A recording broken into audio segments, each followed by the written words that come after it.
हर हर महादेव। श्री शिवाय नमस्तुभ्यं। श्री शिवाय नमस्तुभ्यं। श्री शिवाय नमस्तुभ्यं। श्री शिवाय नमस्तुभ्यं। श्री शिवाय नमस्तुभ्यं। श्री शिवाय नमस्तुभ्यं। श्री शिवाय नमस्तुभ्यं। श्री शिवाय नमस्तुभ्यं। श्री शिवाय नमस्तुभ्यं। श्री शिवाय नमस्तुभ्यं। श्री शिवाय नमस्तुभ्यं। श्री शिवाय नमस्तुभ्यं। श्री शिवाय नमस्तुभ्यं। श्री शिवाय नमस्तुभ्यं। मैं अपने भोलेनाथ का स्मरण करते हुए प्रथम पूज्य देव गणपति गणेश जी महाराज का आह्वान करता हूं तथा उनके इस सप्ताह में आगमन का इंतजार करता हूं। गणेश चतुर्थी को वो सब व्याप्त अपने मूर्तिकाओं के द्वारा आह्वानित होंगे और सभी हम भारतवासी उनके इस मूर्तिका का पूजन प्रारंभ करेंगे। तो हम लोग आज की इस कथा में प्रथम पूज्य देव गणपति में गणेश जी महाराज की पूजता करते हुए आह्वान करेंगे। गजाननं भूतगणानादि सेवितं कपिध्वजम्बुफौचाफलचारुभक्षणम् उमाशंत शोक विनाशकारकम् नमामि विघ्नेश्वर पाद पंकजम्। नमामि विघ्नेश्वर पाद पंकजम्। हे विघ्नहर्ता गणपति गणेश जी महाराज, हम आपका आह्वान करते हैं। इस कथा स्थल पर पधार कर आवाज समस्त देवी देवताओं को आने का मार्ग दीजिए और अपने भी आप इस कथा का श्रवण करते हुए हम लोगों के सभी देवी देवताओं तक हमारी भाषा को नाद भाषा में परिवर्तन कर उन तक पहुंचाकर हमें आशीर्वाद प्रदान करवाने में कृपा प्रदान कीजिए। आप सभी के विघ्नों का हरण करते हैं। जो भी इस कथा का श्रवण करे उनको विघ्नों का उनका हरण करते रहिए। हे गणेश जी महाराज, आप की कृपा दृष्टि हम सभी पर बनी रहे, ऐसा मेरा भाव है। मैं अपने भोलेनाथ मैया पार्वती शिव परिवार से अनुरोध करता हूं, इस कथा स्थल पर पधार कर इस कथा का श्रवण करते हुए हमें भावपूर्वक गौर बिंदोरा के रूप में आशीर्वाद प्रदान करें। और बाबा, आप जिस प्रकार 16 श्रृंगार से सुशोभित होकर माता पार्वती के साथ इस कथा में विराजमान रहते हैं, निसंदेह यह तुलना हम लोगों के लिए बहुत बड़ी बात है। आपकी दया से हमें बाबा भोलेनाथ के साथ साथ मैया का भी 16 श्रृंगार में दर्शन होता है। मैं यहाँ के स्थान देवता, वास्तु देवता, ग्राम देवता, क्षेत्रपाल देवता, इस सोसाइटी में विराजमान शिव महापरिवार के साथ साथ जितने भी देवी देवता विराजमान हैं, सभी का इस स्कंद पुराण के महा अद्भुत कथा में आमंत्रण निमंत्रण करते हुए आह्वान करता हूं। और मैं अपने घर के समस्त देवी देवताओं से प्रार्थना पूर्वक निवेदन करता हूं कि आप इस कथा स्थल पर पधार कर इस कथा का श्रवण कर हमें कृतार्थ करें। मैं अपने पितरों और पितरानी का भी आह्वान करता हूं। मैं अपने श्रोताओं के पितर पितरानी का आह्वान करता हूं। मैं अपने कुल देवी के सरस्वती माता तथा अपने श्रोताओं के कुल देवता कुल देवी का भी आह्वान करता हूं। मैं आकाश रजगरिया वांसल गोत्रोत्पन्न उमा शंकर नारायणी देवी राजगड़िया का पुत्र सांवरिया बाबा मेरे गुरु चरणों में वंदित करते हुए गुरु चरणों से आज्ञा लेकर आज की कथा प्रारंभ करूंगा और गुरुदेव से यही कहूंगा, गुरु बिना ज्ञान कहां से आयो, सब कुछ संभव है, लेकिन मेरे भोलेनाथ का सानिध्य, बाबा विश्वनाथ का सानिध्य बिना गुरु कृपा के नहीं हो सकता। गुरु ही, मैं इस प्रकार गुरु का वंदन करता हूँ। गुरुर् ब्रह्मा गुरुर् विष्णु गुरुदेवो महेश्वर गुरु साक्षात् परम ब्रह्मा तस्मै श्री गुरुवे नमः। तस्मै श्री गुरुवे नमः। गुरु गोविंद दो खड़े काकुला गोपाय, बलिहारी मेरे गुरुदेव की गोविंद दियो बताए रे भैया, गोविंद दियो बताए। मैं अपने गुरु चरणों में गुरु आज्ञा लेकर आज की कथा प्रारंभ करता हूँ और पंडित प्रदीप जी मिश्रा को अपने जीवन काल भर जितना भी धन्यवाद दूं कम होगा कि उनके मार्गदर्शन के कारण मैं बाबा के समक्ष 18 पुराण पढ़ने का प्रण लिया हूँ, जो इसी YouTube चैनल आकाश राजगरिया YouTube चैनल के माध्यम से आप सबों को मिलता रहेगा। आप लोग का अनुपम प्यार मुझे इसी चैनल के माध्यम से मिलता है और यही मेरे लिए मेरा भोजन का कार्य करता है। आप लोग का उत्साह से मुझे भोजन प्रदान होता है। मैं किसी वस्तु की आवश्यकता नहीं समझता, मैं किसी धन की आवश्यकता नहीं समझता, क्योंकि देने वाला तो मेरा विश्वनाथ है। मुझे आप लोगों से कुछ नहीं चाहिए, बस आप लोग का प्यार चाहिए। सब्सक्राइबर्स अगर आप लोग बनते हैं तो उससे मेरा उत्साह वर्धन होता है। बाकी आप जाने, आपका काम जाने, मेरे भोलेनाथ जाने और भोलेनाथ का काम जाने। मैं सभी देवी देवताओं का आह्वान करते हुए आज की कथा प्रारंभ करता हूँ। कल हम लोगों ने अभूतपूर्व कथा पढ़ी थी। कल की कथा से हमें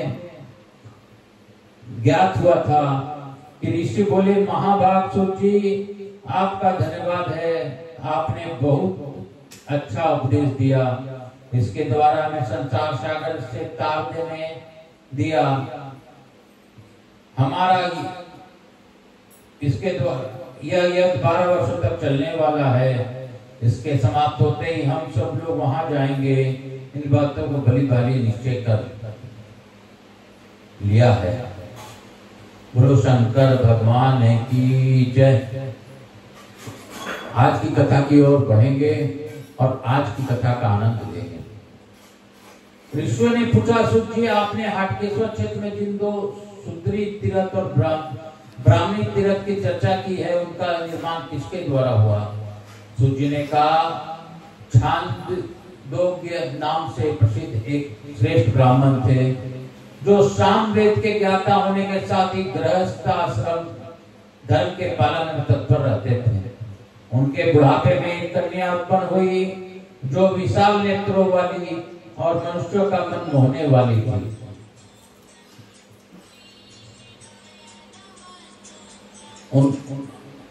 मनुष्यों का मन मोहने वाली थी।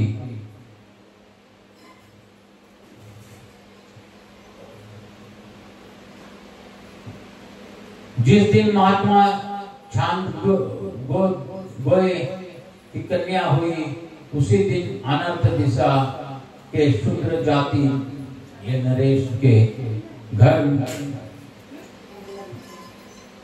शूद्र जाति के घर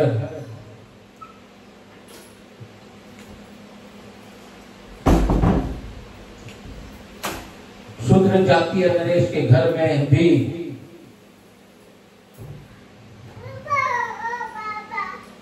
एक कन्या का जन्म हुआ। वह भी ब्राह्मण कन्या की भांति परम सुंदरी थी। यद्यपि उसका जन्म ही भांति परम सुंदरी थी, यद्यपि उसका जन्म रात में हुआ, तथापि उसके अपने अंग कांति से संपूर्ण शुद्धि का ग्रह को प्रकाशित कर दिया। मानव रत्न राशि की प्रभा से सारा घर उदासित हो उठा है। इसलिए राजकुमारी के पिता ने उसका नाम रतनवती रखा। उस राजकन्या और ब्राह्मण कुमारी में सखी का संबंध हुआ। वे निरंतर साथ साथ रहती थी, कभी उनमें वियोग नहीं होता था। एक आसन, एक सैया और एक से अन्न का भोजन उन दोनों को साथ साथ प्राप्त होता था। ब्राह्मण कन्या की आयु जब 8 वर्ष की हुई, तब उनके पिता ने उसके विवाह के लिए वर ढूंढना प्रारंभ किया। पिता का यह प्रयत्न देखकर कन्या को दुख हुआ। सखी से वियोग न हो जाए, इस डर से उसने सब बात रत्नावती से कही।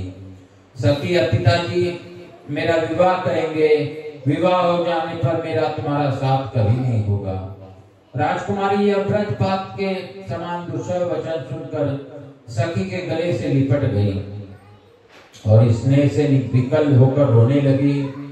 पुत्री का रुदन सुनकर उसकी माता मृगावती सहसा वहां आई और बोली, बेटी क्यों रोती हो?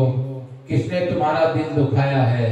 रत्नावती बोली, माँ यह ब्राह्मण कन्या मुझे प्राणों के समान अत्यंत प्रिय है, अतः इसका विवाह होगा और वह कल्याणी अपने पति के घर चली जाएगी। इससे अलग होकर मैं किसी प्रकार जीवित नहीं रह सकती। देवी इसी कारण मैं दुखी होकर रोती हूँ। मृगावती ने कहा, बेटी यदि ऐसी बात है तो मैं तुम्हारी प्रिय सखी का विवाह वहीं करूंगी, जिससे इसके साथ तुम्हारा मिलना जुलना हो सके।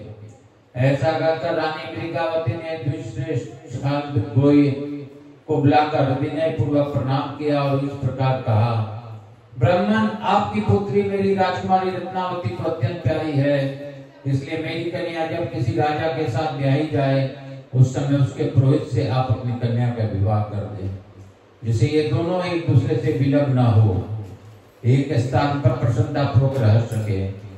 छांदोगोए बोले, देवी नागर ब्राह्मणों ने यह मर्यादा बांध रखी है कि जो नागर ब्राह्मण के सिवा दूसरे किसी ब्राह्मण को कन्या देता है अथवा नागर के अतिरिक्त अन्य किसी ब्राह्मण की कन्या ग्रहण करता है, वह पंक्ति दूषक है।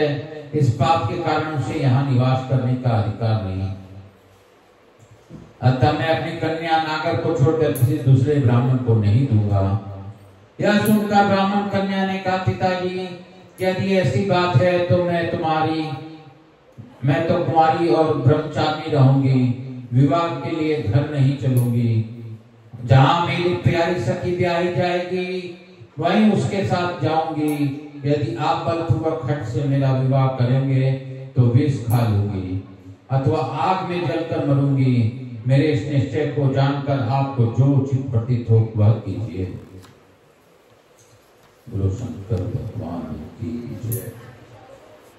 कन्या ने यह निश्चय जानकर ब्राह्मण दुखी हो उसे वहीं छोड़कर घर लौट गए। वह पिता का स्नेह त्याग कर राजकुमारी के साथ प्रसन्नता पूर्वक रहने और क्रीड़ा करने लगा।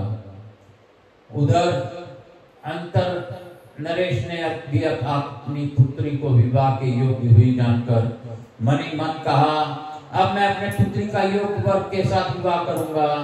जो किसी कारण से यह लोभवश अयोग्य वर्ग के साथ अपनी कन्या का विवाह कर देता है वह नरक में जाता है। इस प्रकार योग्य वर्ग का अनुसंधान करते हुए उनका बहुत समय व्यतीत हो गया, तथापि उन्हें अपनी कन्या के योग्य उत्तम वर नहीं दिखाई दिया।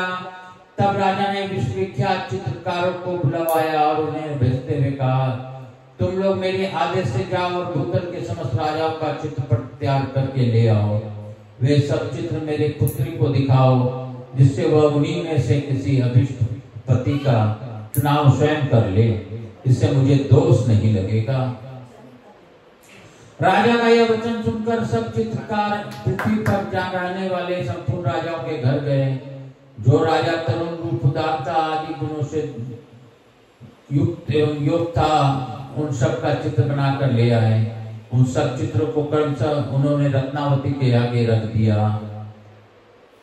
रत्नावती ने सब चित्र में से राजा बृहद्बल को पसंद किया और कहा, मैंने दर्शान राज बृहद्बल की पति बनाने के लिए वरण किया। यह सुनकर अनर्थ नरेश बहुत प्रसन्न हुए। उन्होंने दर्शान राज के यहाँ दूतों को भेजा और उनसे कहा, तुम सब लोग राजा बृहद्बल के विनय पूर्वक कहना, राजन आप विवाह के लिए अनर्थ नरेश के यहाँ चले। वे आपके साथ अपनी त्रिभुवन सुंदरी तदन्या रत्नावती का विवाह करेंगे। राजा का यह आदेश पाकर दूत सीधे दर्शान राज के यहाँ गए और अनर्थ नरेश का संदेश का सुनाया। सुनकर राजा बृहद्बल को बड़ी प्रसन्नता हुई। उन्होंने अपने विशाल सेना के साथ ले अनर्थ राजधानी की ओर प्रयाण किया। बोलो शंकर भगवान की जय, बोलो मेरे भोलेनाथ की जय, बोलो काशी विश्वनाथ की जय। काल हर दुखर दारिधर कष्टर हर हर महादेव। आज हम लोग एक अध्याय और पढ़ेंगे, तो बाबा भोलेनाथ इसकी आज्ञा दें। सुत जी कहते हैं, उन्हीं दिनों चमत्कारपुर में विश्वावसु नाम से प्रसिद्ध एक नागर थे, जो वेद वेदांगों से प्रांगत विद्वान थे। उन्हें पौढ़ावस्था में एक पुत्र उत्पन्न हुआ, जो प्राणों के समान प्रिय था। उसका नाम परावसु था। यह युवावस्था प्राप्त होने पर इष्ट मित्रों के साथ वेदों का अध्याय करने लगा। किसी समय माघ मास आने पर परावसु अपने अध्यापक के घर अध्ययन करता था। वह रात को भी वही करता रहता था। एक दिन आधी रात को वह चुपके से उठा और अपने सहपाठियों से छिपकर वेश्या के घर में जाकर उसी के साथ सो गया। जब थोड़ी शोर से रात बाकी रही, तब उसे बड़े जोर से प्यास लगी। नींद के आलस में ही उठकर उसने चारपाई के नीचे रखे हुए वेश्या के मदिरा पात्र को उठा लिया और पानी के भ्रम से मदिरा को ही पी लिया। मुंह में पड़ते ही उसे मद का ज्ञान हो गया और उस पात्र को फेंककर वह बहुत दुखी हुआ। उसके मन में बड़ी घृणा उत्पन्न हुई और वह इस प्रकार पश्चाताप करने लगा, और मैंने नींद में के आलस में यह कैसा उपकर्म कर डाला। जल के धोखे में अत्यंत मद को ही मुंह में डाल दिया। क्या करूं, कहां जाऊं, कैसे मेरी शुद्धि होगी। अब मैं इसके लिए अत्यंत दुष्कर प्रायश्चित भी करूंगा। मन ही मन ऐसा निश्चय करके प्रातःकाल उसने सम तीर्थ में जाकर शिखा से मुंडन कराया और स्नान किया। उसके बाद शीघ्र ही उस स्थान पर गया जहाँ वेद विद्यालयों में शिष्यों से उपाध्याय वेद मंत्रों का पाठ कर रहे थे। वहां पहुंचकर परावसु दूर हो भी बैठा। उसके सहपाठियों ने जब उसे दाढ़ी मूछ से रहित देखा, तब वे हंसी करते हुए हाथों से बार बार उसके मस्तक पर ठूकने लगे। उपाध्याय ने उसे इस दशा में देखकर आदरपूर्वक पूछा, बस तुम ऐसे क्यों हो रहे हो? आओ मेरे निकट बैठो, बताओ किसने तुम्हारा अपमान किया। परावसु बोले, गुरुदेव, अब मैं आपके सेवा के योग नहीं रहा। वेश्या के घर में गया था, वहां अपने कमंडलू समझकर उसके मदिरा पात्र को मुंह में लगा लिया। अतः मेरे शुद्धि के लिए मदपान का प्रायश्चित बतलाइए।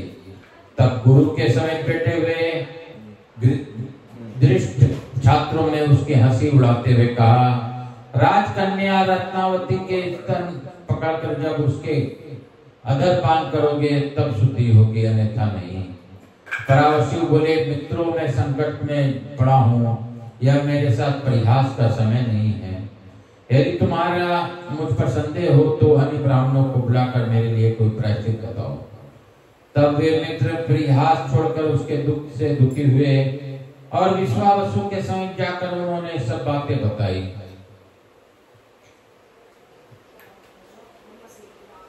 यह सुनकर विश्वावसु अपनी पत्नी के साथ वहां आए और शोक में व्याकुल होकर बोले, हाय बेटा, तुमने यह क्या किया?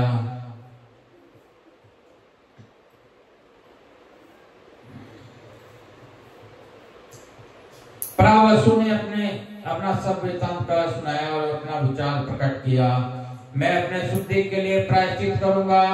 तब विश्वावसु ने वेदों तथा धर्म शास्त्रों के विद्वान ब्राह्मणों को बुलाया।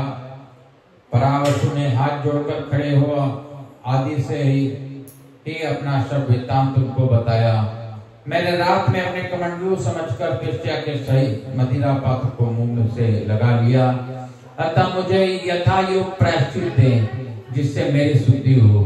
यह सुनकर स्मृति के ज्ञाता विद्वानों ने धर्मशास्त्र देखकर कहा, जो विद्वान जानबूझकर मदिरा पान करता है वह उस मदिरा के बराबर स्वर्ण को आग में तपा कर पी जाए तब शुद्ध होता है, और यदि अनजान में वह मदिरा पी लेता है तब उतना ही घी आग में खूब दबा कर पी ले, तभी उसकी शुद्धि होती है।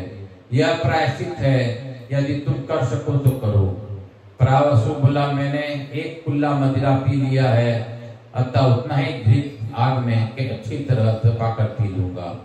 यह सुनकर विश्वावसु अत्यंत दुखित हो ब्राह्मणों से बोले, ब्राह्मणों, मैं इस पुत्र की शुद्धि के लिए सर्वस्व दे दूंगा, परंतु ऐसा प्रायश्चित किसी प्रकार भी करने न दूंगा। पिता यह वचन सुनकर पुत्र ने कहा, पिताजी, इसने छोड़ी और प्रायश्चित में विघ्न न डालिए। मैंने निश्चय कर लिया है कि प्रायश्चित करूंगा। तब परावसु की माता बोली, बेटा, यदि तुम्हें अपनी शुद्धि के लिए प्रायश्चित करना ही है तो मैं भी पहले पतिदेव के साथ तुम्हारे सामने अग्नि में प्रवेश करूंगी। तुम्हें अग्नि के समान खोलते हुए घी पीकर मरते नहीं देख सकते होंगी। पिता ने भी कहा, बेटा, तुम्हारी माता ने जो कुछ कहा है वही मैं भी चाहता हूँ। सुची बोल कहते हैं, यह सब वृत्तांत सुनकर उन्हीं के हितैषी लोग आए और परावसु को प्रायश्चित से निर्मित होने के लिए समझाने लगे। तब वे पिता पुत्रों में से किसी को प्राण त्याग के निश्चय से न दिखा सके। तब वास्तुपद तीर्थ से में सर्वज्ञ भृत्य यज्ञ के समीप गए और परावसु का सारा हाल सुनाकर बोले, महाभाग, यदि इस ब्राह्मण की शुद्धि के लिए मदपान का कोई दूसरा प्रायश्चित हो तो वही बताइए, क्योंकि आप में से कुछ भी अज्ञात नहीं है। भृत्य बोले, ब्राह्मण और उनमें भी विशेषतः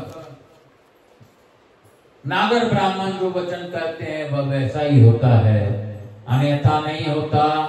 वेद विद्यालयों में बैठे हुए नागर ब्राह्मणों ने परिहास में जो कुछ कहा है वह किसी प्रकार अन्यथा नहीं किया जा सकता। परावसु के मित्रों ने हंसी में उससे कहा था कि रत्नावती के स्तनों को हाथ में लेकर तब जब तुम उसके अदर का आस्वादन करोगे तभी मद्यपान संबंधी शुद्धि दूर होकर तुम्हें शुद्धि प्राप्त होगी। वही उपाय इस ब्राह्मण के लिए सुखद होगा। महर्षि पराशर के मत से ब्राह्मण वचन को आदर देकर यदि उक्त प्रायश्चित वह करेगा तो उसका शुद्धि हो जाएगी। ब्राह्मण बोले, यदि यह बात राजा के कानों में पड़ जाए तो वे क्रोध में आकर समस्त ब्राह्मणों का वध कर डालेंगे। भृत्य ने कहा, अनर्थ दिरे नरेश बड़े नीतिमान विज्ञ धर्मात्मा सर्वशास्त्र निपुण तथा देव ब्राह्मणों के भक्त हैं, अतः सब नागर मेरे साथ उनके घर चले। किसी मध्यवर्ती पुरुषों को आगे रखकर उसी के मुख से परावसु के मदपान का वृत्तांत उसके मित्रों के हास्य मिश्रित वार्ता तथा पराशर स्मृति का वचन आदि कहलावे। यह सब सुनकर राजा, यदि राजा ईर्ष्या रोष से वशीभूत हो जाएंगे तब उनको भी राह पर लाभ ले आऊंगा। यह बात सुनकर सब नागर बड़े संतुष्ट हुए और उनकी प्रशंसा करके परम सहज हरि भक्त भद्र और भृत्य की आगे रखकर माता पिता सहित परावसु के साथ वे राजद्वार के समीप आए। द्वारपाल ने जाकर राजा को उन सब के आगमन की सूचना दी। राजद्वार पर ब्राह्मणों का शुभागमन सुनकर अनर्थ नरेश ने पुरोहित के साथ आगे आकर उनकी आज्ञावाणी की। तत्पश्चात भृत्य हरि भद्र तथा अनेक 4000 ब्राह्मणों के लिए क्रमशः अर्धपाद, मधुपर्क और विष्ठर आदि का निवेदन किए। फिर उन सबके शुभ आशीर्वाद प्राप्त कर सभा मंडल में आए तथा सबकी क्रमशः सोने के सिंहासन पर बिठाया। सबके बैठ जाने पर राजा स्वयं भूमि पर बैठे और हाथ जोड़कर बोले, मैं धन्य हूँ, मुझ पर आप लोगों की बहुत बड़ी कृपा है, जिससे आज मेरे घर का समस्त नागर ब्राह्मणों का समुदाय उपस्थित हुआ। आप लोग इस सेवक को आज्ञा दें, मैं आपकी क्या सेवा करूं। तब हरिभद्र जिस प्रकार उसने मदिरापान किया, जैसा उसके पिता ने परिहास में कहा, जैसा उसके मित्रों ने परिहास में कहा, जिस प्रकार तपाए हुए घृत पीने के प्रायश्चित बताया गया और जिस तरह संतावना देकर पृथक सबके राजा के पास ले आए इत्यादि परामर्शों के सब वृत्तांत राजा के आदर पूर्वक कर सुनाया। सब बातें सुनकर राजा बड़े प्रसन्न हुए और हाथ जोड़कर बोले, मैं धनी हूँ, कृतकृत्य हूँ, जिसके ऊपर 3 ब्राह्मणों की प्राण रक्षा का भार रखकर नागर ब्राह्मणों ने महान अनुग्रह किया है। धन्य है मेरी पुत्री जो मरण का निश्चय किए हुए 3 ब्राह्मणों के प्राणों की रक्षा करेगी। यह कहकर राजा ने उसी समय कन्या को बुलाया, कहा, परिविप्रवरो, आपके आदेश से मैंने अपनी इस कन्या को बुला दिया है। अब प्रावसु भृत्यक के बताए अनुसार कार्य करे। तब भृत्यक ने प्रावसु को बुलाकर उस कन्या के सामने कहा, यदि तुम इस कन्या के अधर का स्पर्श करते हुए अपने मन में इसे माता मानोगे तो अवश्य तुम्हारी शुद्धि हो जाएगी। यदि आसक्त होकर अधर पान करोगे तो तुम्हारे मुंह में खून भर जाएगा, और यदि तुम्हारा भाव शुद्ध होगा तो मुंह में दूध आ जाएगा। इसमें स्नेह नहीं है। यदि तुम्हारे पीने पर उसके स्तनों में दूध उतर आए तो तुम्हारी शुद्धि मानी जाएगी, यदि रक्त निकला तो शुद्धि नहीं मानी जाएगी। प्रावसु से ऐसा कहकर भृत्यक ने राजकुमारी से कहा, बेटी तुम इसे पुत्र की भांति देखो, जिससे तुम्हारा गोष्ठ का स्पर्श करके यह शुद्ध हो जाए। तुम्हारे स्तनों के स्पर्श से इसके शाखाओं ने शुद्धि बताई है। यदि ऐसा हुआ तो इसकी मृत्यु हो जाएगी। बहुत अच्छा कहकर राजकन्या ने लजाते हुए प्रावसु से कहा, बेटा और मातृत्व का आश्रय लेकर आत्म शुद्धि के लिए प्रायश्चित करो। मैंने तुम्हें अपने पुत्र मान लिया। प्रावसु ने भी रत्नावती को अपने माता मानकर उसके समीप आ सबके देखते देखते इसके स्तनों का स्पर्श किया। स्पर्श करते ही उन स्तनों में दूध की 2 धाराएं बह निकली। फिर ज्यों ही उसके होश का स्पर्श किया तो ही वहां से भी दूध प्रकट हो गया। यह सब देखकर ब्राह्मण प्रसन्न होकर बोले, अब यह ब्राह्मण शुद्ध हो गया। प्रावसु ने भी रत्नावती का प्रतिमा करके वहां माँ तुम्हारा पुत्र वत्सला माता हो। यह महान आश्चर्य को बात देखकर अनार्थ नरेश को बड़ा विस्मय हुआ।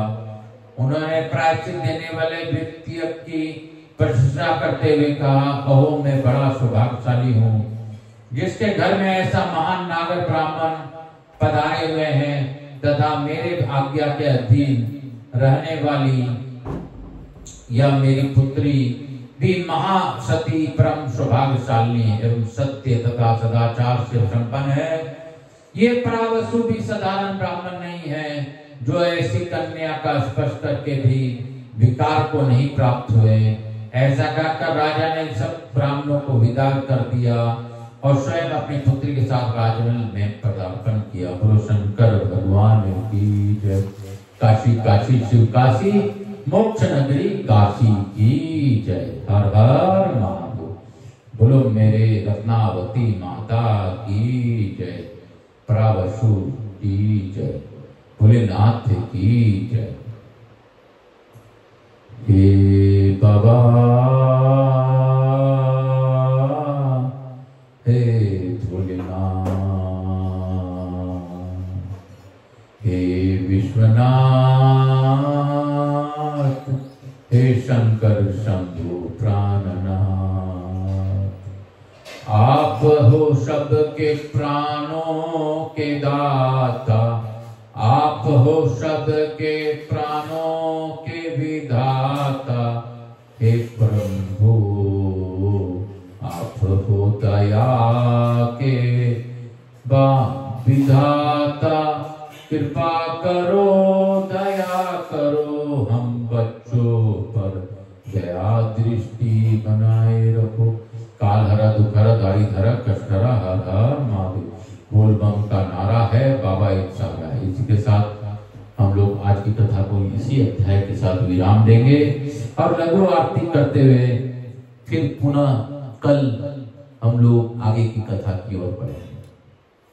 लेकिन फिर भी यही कहूंगा, भजा कर तू श्री शिवाय नमस्तुभ्यं, रटाकर तू श्री शिवाय नमस्तुभ्यं। जीवन का है ये सार, श्री शिवाय नमस्तुभ्यं, श्री शिवाय नमस्तुभ्यं, श्री शिवाय नमस्तुभ्यं, श्री शिवाय नमस्तुभ्यं। जीवन का है ये सार, श्री शिवाय नमस्तुभ्यं, श्री शिवाय नमस्तुभ्यं। हर हर कपूर गौरम करुणावतारम, संसार सारम भुजगेन्द्रहारम, सदा वसंतम हृदयारविंदे, भवम भवानी सहितं नमामि। श्री राम जय जय राम, प्रभु राम श्री राम जय जय राम, प्रभु राम श्री राम जय जय राम, राम राम राम राम राम राम राम। हर हर महादेव। महाकाल राजा की जय, लड्डू गोपाल की जय, राधा कृष्ण भगवान की जय, समस्त देवी देवताओं की जय। हर हर महादेव। काल हर दुख हर दाढ़ी धर कष्ट हर हर महादेव। मातृ देवी व पितृदेव व शक्तित्र देवताभ्याम नमो नमः।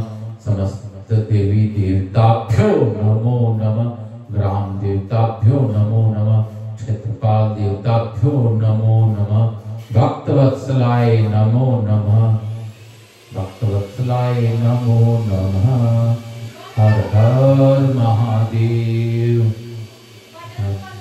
शंभु शंभु बोल बम का नारा है। चित्रीकरण अहम करिष्ये। हर हर महादेव। हर हर महादेव।